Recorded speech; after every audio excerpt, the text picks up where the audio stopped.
ल तपाईँको कोही स्मार्ट साथीहरू छ जसलाई म्याथ आउँदै आउँदैन, क्लास 10 अब पास हुन्छ कि हुँदैन थाहा छैन भने यो भिडियो सेयर गरिदिनु पऱ्यो है। यस्तोमा के भनेको छ भने the sum of the present age of elder and younger sister is 28 years and the product of their age is 187 रे। भनेपछि इक्वेसन त बनाउनु पऱ्यो होइन। इक्वेसन बनाउँदाखेरि के हुन्छ, let the present age of के को हो त, एल्डर के एक्स र वाइ मान्ने क्या। अब यो लेख्नुपर्छ है, यो लेखेन भने मार्क्स दिँदैन है। 28 इयर्स चाहिँ सम भनेपछि एक्स र वाइ जोड्दाखेरि 28 आउँछ अरे। अनि फेरि प्रोडक्ट कति छ अरे, 187 छ अरे। भनेपछि 187 छ अरे। अब if the present age of younger sister is X years then what write the present age of elder sister in the term of X रे। भनेपछि अब त्यो त X is equals to 28 minus Y हो होइन। फाइन्ड द प्रेजेन्ट भने चाहिँ यही इक्वेसन लगेर यहाँ हाल्ने हो क्या। अब यहाँ एक्सको ठाउँमा लगेर एक्स यो 2 भयो, यो 3 भयो। Now putting the value of x and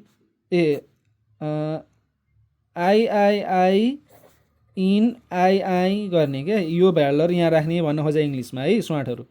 अब यहाँनिर एक्स वाइ भनेपछि एक्सको भ्यालुहरू राख्ने 28 minus Y into Y is equals to 187 or 28 Y minus Y square is equals to 187 or यो सबैलाई उता लगौँ भनेको कुन कुन नेगेटिभ हुन्छ कुन कुन पोजिटिभ हुन्छ त्यो बुझ्नु पऱ्यो है। अब यति पनि बुझ्दैन स्मार्टहरू भने आजदेखि बेलचा हान्ने है, पानीपुरी बेच्ने। ल 187 भनेपछि अब मल्टिप्लाई गर्दा 28 आउनु पऱ्यो। कस्तो आउँछ त नम्बर यहाँ भन्दा चेक गर्दै जाने। अब चेक गर्दा गर्दा कति आउँछ अब त्यो है। उता छ कि भनेर चेक गर्न खोजेँ, एन्सर देखाएन त फेरि। ए देखा चेक गर्दै जाने। ल 187 लाई डिभाइड बाई 15 गर्ने आउँछ कि आउँदैन।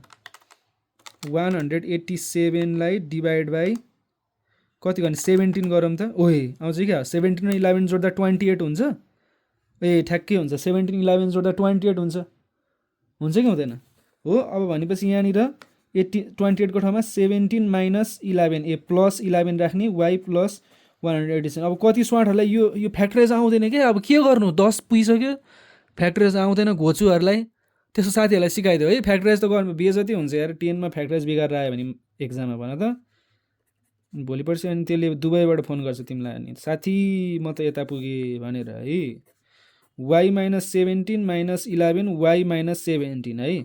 यो कमन लिएको यहाँनिर 11 ले 117 हुन्छ। यो र यो मिलाएको भन्छ है यसलाई। 10 क्लासलाई पुग्दा अलि एभरेज बच्चाहरूलाई पढाइरहेको भनेर बुझ्छु है मैले। ल भनेपछि कि त वाइ भनेको 11 हुन्छ अर वाइ भनेको 11 हुन्छ, 17 हुन्छ कि 11 हुन्छ भनेर बुझ्ने। यसरी हो निकाल्ने। अब यस्तो क्वेसनहरू गर्नुपर्छ, इक्वेसन निकाल्ने यताउता गर्ने फ्याक्टराइज गर्ने। यति सिकेपछि यो इजी हो क्या। यो त 100% आउँछ नि भने। यति गरेपछि त 4 कति आउँछ 6 मार्क्स आउँछ होइन एसईमा। अनि 6 मार्क्स कति जोडी ल्याउनु पऱ्यो, 5-6 जोडी ल्याएपछि त पास इजी।